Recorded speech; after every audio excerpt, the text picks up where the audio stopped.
खुलुमबाय गोजोन फुंबिलिनि गासैबो बडलेण्ड बुब्लिनि अनसायगिरिफोरखौ बरायग्रोबाय। दिनै 31 अक्ट'बर बृहस्पतिबारनि फानजामुथिखौ फरायथिनो लादों आं उदांस्रि मुसाहारिया। फानजामुथिनि गिबियाव दं मेष राशि। नंखाय बाथ्रानि थाखायनो आंगोजों सुथुर जालायनो हागौ। गोसोखौ गाज्रि मोनबाय थागोन। वृष राशि। फिसाया गाज्रि लामाजों आगान सुरगोन। फिसाखौ लाना जोबोरैनो जिंगा सिनांगोन। मिथुन राशि।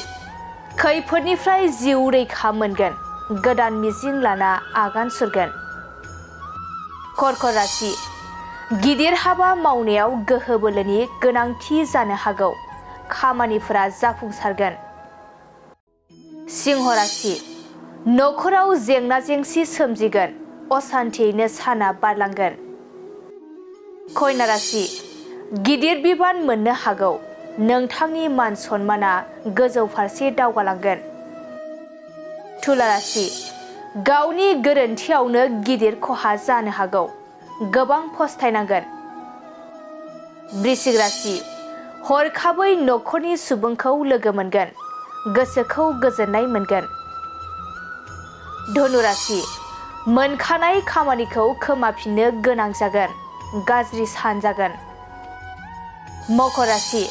सोरजोंबा लाजि फोनांजानो हागौ। बायह्रायाव ओंखारैयानो गाहाम जागोन।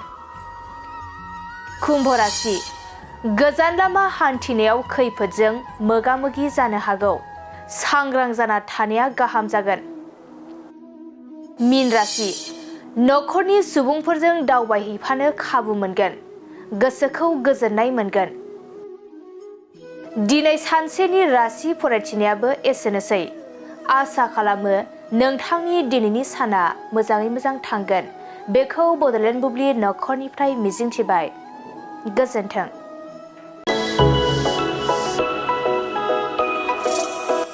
मोनसे फोसावथाय। क'क्राझारनि सिबि जुवेलार्सआ नोंथांमोननि थाखाय लाबोदों बाम्पार अफार।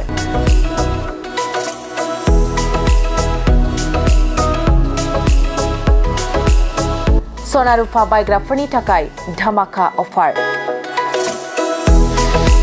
सनाजों गावखौ समायफ्लेहोनो गोसो गोनां बिथांमोननि थाखाय मोनसे गोजोनथाव खौरां। नोंथाङा लुबैनाय बायदि सनाखौ सिबि जुवेलार्सआव फैनानै खम बेसेनावनो लांफैनो हागोन।